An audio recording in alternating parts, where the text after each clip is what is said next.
Ni hao, je suis Greg le Geek ou GG pour les intimes et je vous souhaite la bienvenue pour cette nouvelle présentation du Geek avec cette semaine le Meizu MX3 pour la Skyphone boutique. Parce que voir les produits en photo c'est bien, mais les voir en vidéo bah c'est mieux. Alors débridez-vous et découvrez tout notre high-tech en direct de Shenzhen en Chine. On attaque avec le générique et Pan Geek.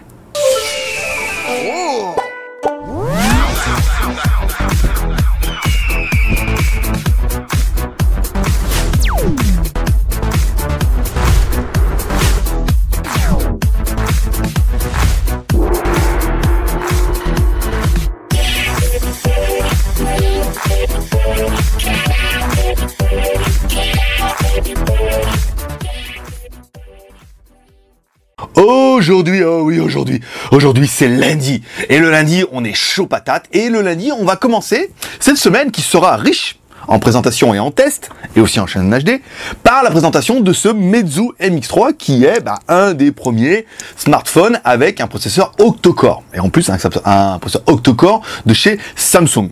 Donc là c'est bien, c'est le premier chinois à attaquer avec un octa-core en attendant les médiathèques, et on avait vraiment envie de vous le tester pour voir un petit peu ce qu'a la bête dans le ventre. Alors on va commencer par le packaging. Bon, ça fera vite fait, hein, vous allez voir, on va passer une heure. Alors nous on aime beaucoup ce format un peu livre, c'est très chiant à packager, ça rentre dans aucune boîte. Alors bonjour, bienvenue dans le monde merveilleux de MX3, voilà, il est beau, il est fin, il a un écran qui déchire, il y a Flammy OS, là ils vont vous mettre le téléphone, waouh, trop bien. Bon, le mode d'emploi avec la garantie, vu que maintenant on les achète directement au Meizu Shop, ils nous font le papier, la garantie, les tampons. Ici on va retrouver le câble mini USB, micro USB, autant pour moi, dans lequel il y aura ce petit outil qui n'est pas des moindres, que vous découvrirez après. Alors vous verrez la vidéo, vous tricherez un peu. On aura ce petit outil qui est dedans, on vous expliquera après. Ensuite, à côté de ça, il vous donne des écouteurs Meizu. Ah ouais, ça c'est du EP21, pour vous dire, pour avoir des EP40, les EP40 des boîtes. Les EP21, bon, on les a pas ouverts, on n'a pas écouté, ça va être pas mal. Et un chargeur secteur dans lequel on vous mettra un adaptateur français US. Enfin, nous, après les autres, je sais pas comment ils feront. Alors, le téléphone. Présentation. Alors là, vous avez vu, le téléphone, il est ouvert. Parce que, mais à ouvrir, c'est une misère. Mais vous pouvez même pas imaginer comment on n'a jamais autant galéré pour ouvrir un téléphone. Au début, moi, je pensais que le téléphone, il s'ouvrait pas. Voilà, donc le téléphone il est magnifique, simplement, et vous voyez, en fait il est scellé, il n'y a aucune ouverture, et on se dit, waouh, il est joli, tout, puis hier, on a quand même, on s'est dit, ouais, mais où on met la carte SIM? On a regardé sur les côtés, on a regardé là, c'était les boutons, on l'a mis dans tous les sens, bah oui, il a aimé ça en plus, tête bêche à l'envers, on l'a retourné, on l'a fait tournoyer, on lui a fait faire l'hélicoptère et tout, et surtout l'hélicoptère, et on n'a pas trouvé. Alors du coup, on sort le manuel, comme tout le monde, quand on trouve pas, et là ils nous disent, oui, mais vous avez vu, il y a un petit outil là qu'il faut mettre dans l'histoire, là.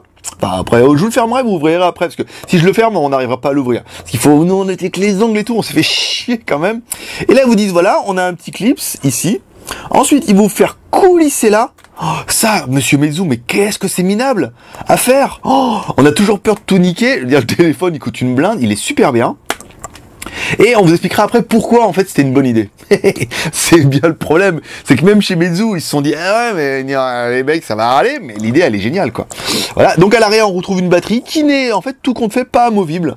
Alors peut-être pas amovible dans l'état, parce qu'on voit quand même qu'elle est mise là. Peut-être qu'on peut la déclipser, la machin. Enfin après il y aura des mecs plus compétents que nous qui vont torturer le téléphone. Ici il y a un emplacement pour mettre une micro SIM. Et c'est tout. Et pas de micro SD. Putain, qu'est-ce qu'on a été con là-dessus. Nous, on a marqué micro SD comme beaucoup de monde, et il n'y a pas de micro SD dedans. C'est de la mémoire en interne, ce qui est pas étonnant de Meizu, mais en même temps, voilà, à force de parler de téléphone qui n'existe pas, et voilà, on fait des conneries. Donc le cache, il est plutôt joli. Bon, ici, il y a un petit truc c'est pour la batterie. Voilà. Et une fois que vous aurez mis votre micro SIM, en fait, on referme le téléphone délicatement. Voilà. Ici. Et là, on se rend compte en fait que le téléphone est quasiment l'équivalent d'un téléphone qu'on ne peut pas ouvrir. Genre les Nexus, les iPhones et tout, c'est vraiment un téléphone qui est scellé. Et c'est le petit côté sympa. C'est vrai qu'on a toujours les autres qui se déclipsent, machin. On a un petit cache. Bon point, mauvais point, on va dire, c'est un téléphone qui ne peut pas s'ouvrir, mais qui peut quand même s'ouvrir. Au cas où. Donc c'est vraiment le truc que nous on a aimé. Et après, encore une fois, il vous donne le petit clip, vous le mettez dans l'histoire là. Là, il faut lever, enfin, je vous fais voir un peu quand même, il faut lever un peu, hop là, je vais essayer de pas le casser. Là, il faut lever un peu, là, et donc ça fait un peu de jour, et après, bah, vous démerdez comme vous pouvez pour mettre un ongle, pour mettre un truc qui fasse le joint, pour après le déclipser et tout. Non, c'est vraiment la misère, hein. Là, sur ce coup-là, je pense qu'ils auraient pu faire un truc un peu plus pratique, mais s'ils l'ont pas fait, c'est qu'ils sont pas arrivés. Alors, au niveau de la présentation de ce téléphone, on retrouve un jack 3.5 sur le dessus, bouton power on-off. Sur le côté droit, rien. Sous le dessous, une connectique micro USB, le microphone, ici le haut-parleur, qu'on verra tout à l'heure. Et sur le côté gauche, les boutons volume plus moins, qui font un téléphone qui est magnifique, hein, quand même. Alors, les premiers clients, ceux qui l'ont acheté chez nous, ont été livrés, je les ai vus partir vendredi, les téléphones. Voilà, donc ils les auront et ils pourront vous dire un peu comme le téléphone est magnifique. Alors au niveau de la batterie, bon, on a vu, il n'y a qu'une seule batterie qui est en fait intégrée, qui fait 2400 mAh. Bon, c'est bien, écoutez, on n'a pas vraiment besoin de plus. C'est un octocore, donc en théorie le octocore devrait pouvoir réguler de lui-même en fait ses ressources et pas consommer plus de batterie que les autres, même si le téléphone il est quand même relativement intéressant. Alors les fréquences, pas de 900 en 3G, ça c'est spécialité locale. Je veux dire, aujourd'hui plus personne ne fait de 900 en 3G en Chine. Là on attend le Red Rise qu'on devait arriver hier, et hier est arrivé un TD-SCDMA. Donc on a dit hop, c'est pas celui-là, donc il est reparti, et on va attendre vraiment de savoir si celui-là est en 900, et aussi le nouveau Xiaomi M3 qui peut-être va arriver, on ne sait pas, au moins pour les Chinois. Encore une fois, il faudra attendre. Donc, une carte SIM, on en a parlé. Les IMEI, c'est pas mal. On va regarder ça un petit peu. Tac. Alors, étoile, dièse, 06, dièse. Hop, les IMEI en 86, on vous rappelle, les IMEI en 86 ne posent plus de problème depuis que SFR et Orange vendent des téléphones d'importation en 86. Bon, allez, on attaque. Aucun de nos tests ne pourrait être complet sans...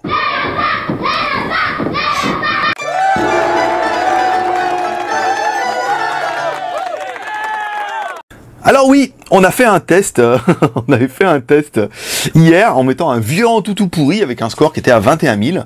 Et là vous avez dit oui, mais c'est inadmissible pour un octocore et tout. Donc on a remis l'Android 4.0 et on a un score à 25 166. Et en faisant des recherches, on s'est rendu compte qu'en fait, le Antutu n'est toujours pas optimisé pour les octocores. Ça veut dire qu'après ils vont nous sortir un Antutu 5.0 qui lui sera optimisé pour les octocores. Je veux dire, combien de téléphones aujourd'hui qui tournent avec un 8 corps? Pas beaucoup. Donc du coup, les Antutu sont pas prêts. Comme ils étaient pas prêts quand on est passé du double core au quad core. Donc c'est pour ça qu'on a un score qui est pas exceptionnel. Et après, vous allez voir, dès qu'ils auront mis la nouvelle version Antutu, on va faire au moins 40 000. Antutu, c'est un petit peu ça. C'est un peu des scores. Alors vous êtes beaucoup à ne jurer, un peu à cause de nous, à ne jurer que par le Antutu. Alors qu'aujourd'hui, le Antutu ne fait pas tout. C'est pas parce que le téléphone ne fait que 25 000 qu'il est moins bien qu'un téléphone qui va faire 27 ou 28 000. Encore une fois, c'est vraiment une expérience utilisateur. Voilà, comme dirait un bon vendeur de la Fnac. Alors, le score 25 166, c'est bien, je veux dire, c'est quand même un octocore, et encore une fois, l'octocore ne s'utilise que quand on a besoin. Et là, actuellement, faire tourner un Antutu et 3 merdes, on n'a pas besoin de grand chose. Alors, le modèle... putain, c'est écrit tout petit, oh la vache. Alors, le modèle Android 4.2, le CPU, donc c'est bien un Samsung Exynos 5410. Ça c'est pas mal. Le GPU, la résolution 1080 par 1800, ouais, je sais. L'appareil photo 8 millions plus 2 millions, les IMEI, la mémoire 2 Go de RAM plus 16 Go de ROM, ça c'est pas mal. Ici, le CPU, le display, voilà, il y aura plein d'informations qui ne vont pas en intéresser la moitié, mais qui vont en intéresser une petite partie, qui vont dire, ah ouais, en fait, c'est bien, si le GPU, c'est un machin comme ça, pour faire tourner le jeu, ouais. Bon voilà, c'est pour vous les gars. Allez, voilà, le Antutu, c'est bon. On va attaquer maintenant notre deuxième benchmark avec le quadrant. Donc là, comme d'habitude, on va vous mettre la vidéo en accéléré, en 2 fois, ça ira un peu plus vite, comme ça vous évitera de passer 1h30 sur ce test. Quoique, quand on a fait Antutu, c'est vrai, il nous l'a torché un peu vite quand même. Là, on voit que le octocore, quand même, délivre toute sa puissance.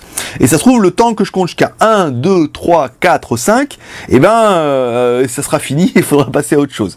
Voilà, allez, on met en accéléré à partir de maintenant, on arrête de parler, et on se retrouve juste après.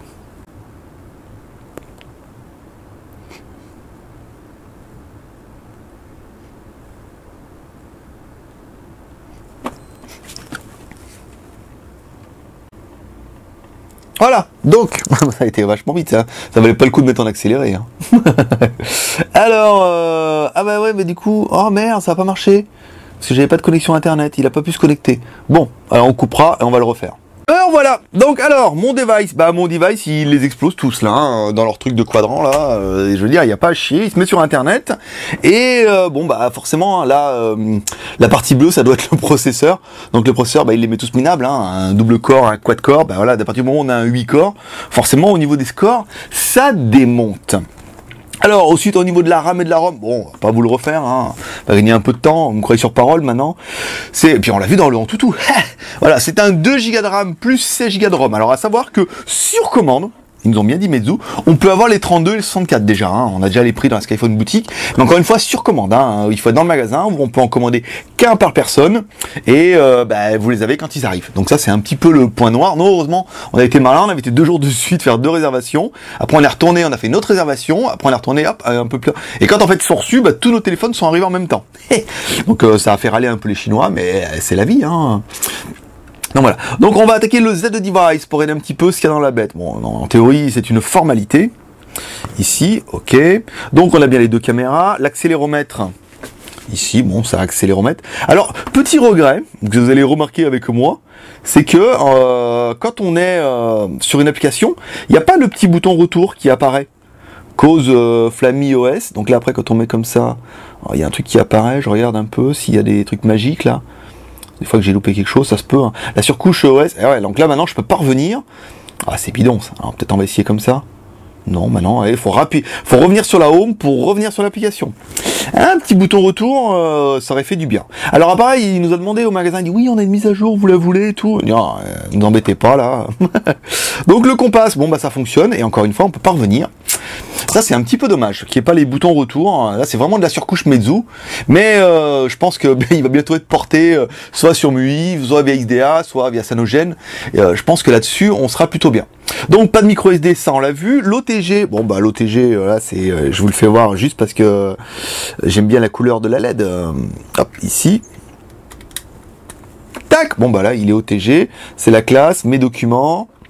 Donc là on a Open Out the Device, yes. Et là on retrouve, bah là c'est une carte mémoire qu'on a fait nous pour nos caméras. Donc on retrouve bien le device en OTG. Bon, le téléphone il est quand même relativement haut de gamme. C'est le minimum syndical. Donc la version Android, c'est une version 4.2, reloquée par Mr. Meizu avec son FlyOS qui plaira, déplaira, un truc à plat comme chez iPhone.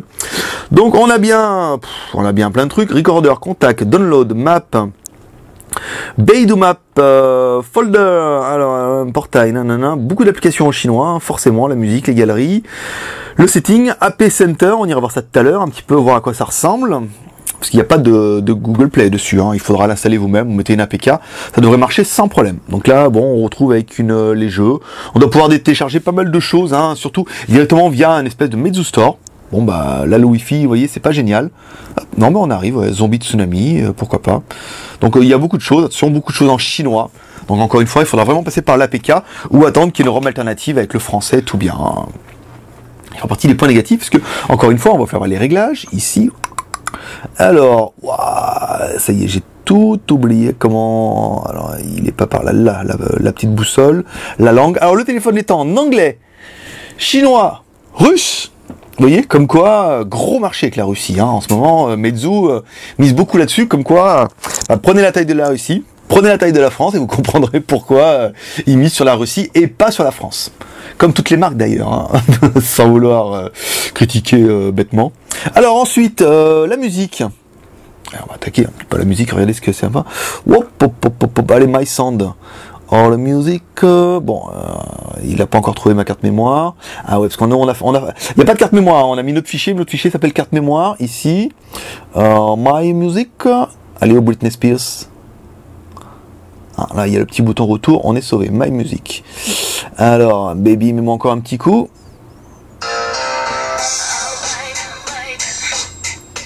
Alors, le son.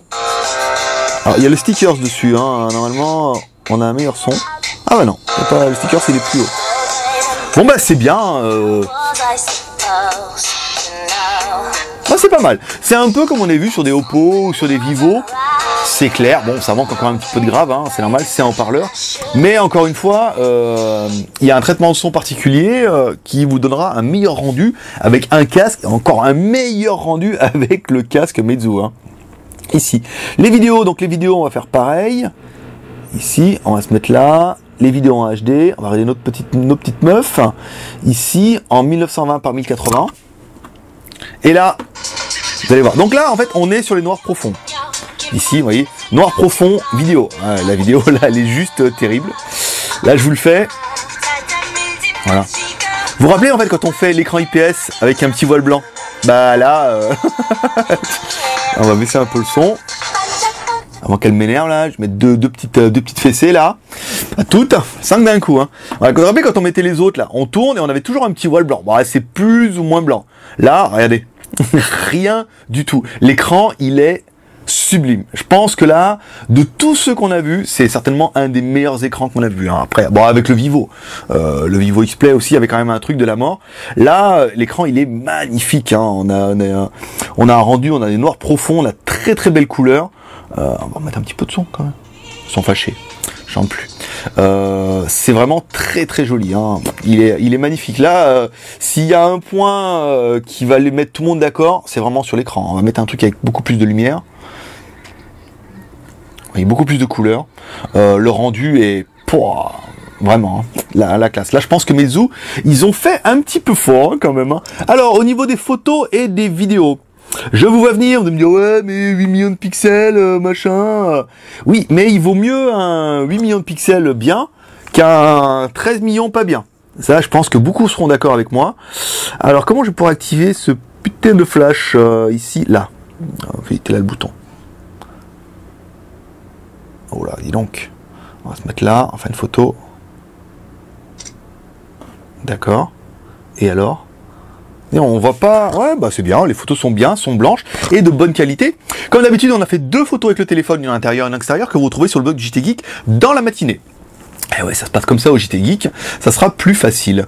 On vous a fait 2 vidéos que vous allez pouvoir découvrir sous vos yeux ébahis maintenant. Une vidéo faite en intérieur et une vidéo faite en extérieur. Voilà. Donc le téléphone, bon après, il y a des fonctions un peu photo, mais je pense pas que ce soit le gros intérêt. Mais vraiment, la qualité des photos est quand même très très bonne. Même si on a oublié d'enlever le film protecteur qui donnera pas la qualité maximale, on a quand même un très très bon appareil. Hein. Là sur ce coup-là, c'est vraiment le fer de lance de la marque. Ensuite, au niveau du GPS, alors on vous a fait le test du GPS, et ben vous allez voir découvrir un screenshot qui est flou, mais qui a le mérite d'exister en 20 secondes. 20 secondes, il a détecté tout le GPS, et là vous avez vu, le truc il est plein à fond les manettes, toute la ligne est blindée. Ce qui prouve que le téléphone est quand même super la classe. Vous voyez là on est en intérieur, et il arrive déjà à trouver alors qu'on est quand même un peu loin de la fenêtre. Donc c'est vrai qu'on a vraiment une sensibilité qui est accrue sur ce téléphone, et encore une fois c'est vraiment le meilleur téléphone de chez Meizu. Meizu ne fait pas beaucoup de téléphones, genre un par an, ou un tous les 2 ans, mais celui-là il est quand même super waouh. Alors ensuite l'internet, on va regarder le Fifi. Comment on peut aller sur internet sur une histoire comme ça là? Alors download, map, non, folder, non, ici 160, ah là, bah, c'est le bouton Meizu, putain je l'ai fait la dernière fois. Alors ici on va aller sur l'application, le site web trop bien qui s'appelle le jtgeek.com. J'adore les boutons petits .com là, fait bien plaisir. On va sur jtgeek.com. Donc le Fifi, il est bien, sans être virulent. Hein. On a une détection qui est correcte, avec 4 barres. Le internet se connecte plutôt bien. Ici. Avec un joli pan geek. Une petite micro-coupure, hein, parce que nous on est quand même à 20 minutes de bande, et comme c'est encore un appareil photo, on est limité à 20 minutes. Donc le Wi-Fi est bien, bon, on a une bonne détection, vous voyez, à l'horizontale ou à la verticale, on arrive à aller sur le site, ce qui est plutôt une chose pas mal, surtout le JT Geek, où la page est quand même super lourde. Alors si on doit le comparer avec ses Challenger, si on doit le comparer avec un Galaxy S4... hein, ici, voilà, si on doit comparer avec un Galaxy S4, on est quand même relativement sur le même format, hein, autant au niveau de l'écran que de la taille. Bon, quand même, gros avantage au Meizu qui est quand même pour moi, beaucoup plus joli, hein. Le plastique quand même beaucoup plus flatteur que le S4, et quitte à mettre un faux contour en aluminium, autant ne pas mettre de faux contour en aluminium et le laisser sur le plastique avec des bouts arrondis qui se donnent quand même du plus bel effet. Si on doit le comparer au iPhone 5 ou 5S, vu que de toute façon ils ont juste changé le stickers, bon bah on est sur un téléphone qui est quand même beaucoup plus design, beaucoup plus sensuel, hein. Voilà, donc le iPhone lui, bon, il est quand même maintenant, il a pris un petit coup de vieux, même s'il fait très très quali. On pourra au moins lui garder ça. Voilà, donc c'est tout pour aujourd'hui. Donc si on doit résumer les plus et les moins de la bête, nous on aura bien aimé le processeur, le Samsung Exynos en 8 corps, qui aura une mise à jour au niveau de la ROM et qui permettra d'être optimisé après avec le temps, quand tout cela sera un peu plus démocratisé. 2 Go de RAM, 16 Go de ROM, c'est pas mal. La caméra 8+2 qui sont de très très bonnes caméras. Vaut mieux de très très bonnes caméras en 8, encore une fois, qu'une caméra un peu moins bien en 13 millions de pixels. La batterie 2400, on a bien aimé l'écran 5 pouces 1. Alors pourquoi en Full HD 1800 par 1080? Peut-être que la taille est un petit peu différente. Là je peux pas allumer celui-là. Mais si on va peut-être à faire un petit peu. La taille oui, il est un peu plus, il est moins long, hein, l'écran. Il est un peu plus ramassé, donc du coup on a une résolution un peu bizarre, mais on a quand même un full écran, un full HD qui est très très bonne facture, et vraiment le LCD là-dessus, il va vous laisser sur le cul, bon le tactile dernière génération, et le LCD c'est plutôt mal. Plutôt pas mal. Le GPS détection en 20 secondes, ça c'est la classe. Et enfin le prix, bah ouais, le prix c'est le prix du cher. 368 €, moins 8,80 € de points de fidélité, si vous faites un téléphone au bout de course qui vous coûte moins de 360 €, qui est quand même un avion de chasse. Voilà. Qu'est-ce qu'on regrettera pour le téléphone? Bah on regrettera toujours le fait qu'il n'y ait pas le 900 MHz en 3G. Bah ouais. Pas de micro SD, c'est vrai qu'un petit slot micro SD derrière, ça aurait pas mangé de pain. Comme ça on pouvait mettre une petite 64 Go, ça aurait mis un peu plus de liberté dans la bête, même si c'est pas super pratique à ouvrir et à fermer. Enfin à fermer ça va, mais c'est vraiment à ouvrir, c'est vraiment la misère. Donc ce sera un peu aussi notre point négatif. Point positif, il nous donne les écouteurs, c'est quand même la bonne nouvelle. Et le point négatif, il n'y a pas de français encore. Pas encore. Et le français arrivera certainement bientôt. On pense, hein, avec soit le portage, soit Meizu qui vont certainement nous faire une ROM multilangue, parce qu'il n'y a pas de raison. Sinon, bah, je vous dis, il sera porté soit avec MUI, soit avec Cyanogen, soit avec XDA. Vu que le téléphone c'est quand même un avion de guerre, il n'y a pas de raison qu'il soit pas porté avec d'autres ROM, parce que le Oppo l'a fait, et lui il est quand même, pour moi, au-dessus du Oppo 5, et j'attends avec impatience le Oppo, le N1, pour pouvoir comparer un peu, et surtout pour pouvoir changer de téléphone. C'est-à-dire, je tombe toujours avec un Oppo 980, alors que maintenant, on a des trucs avec 1 million de corps, de la RAM, de la fluidité, des trucs qui servent à rien, mais c'est bien pour se la péter. Voilà, petit geek, c'est tout pour aujourd'hui. Si vous aimez ces vidéos, n'hésitez pas à laisser un max de commentaires et à nous encourager en laissant un pouce vert, oui, un petit commentaire, et en la partageant sur les réseaux sociaux, YouTube, Facebook, Twitter, Google+. Pour toute question, vous pouvez passer directement sur le blog, sur la boutique, vous retrouvez tous les liens dans le détail de la vidéo, et vous pouvez nous rejoindre, la grande famille des geeks chanadiques, sur le blog du jtgeek.com. Il y a Twitter, il y a Facebook, il y a même une application. Et rappelez-vous, les rendez-vous et présentations du JT Geek, c'est le seul rendez-vous du petit déjeuner plus fort que la Miricorée qui vous donne la patate pour toute la journée. Ouais, petit geek, allez, c'est tout pour ce lundi. Moi, je vous dis à demain. Bye bye.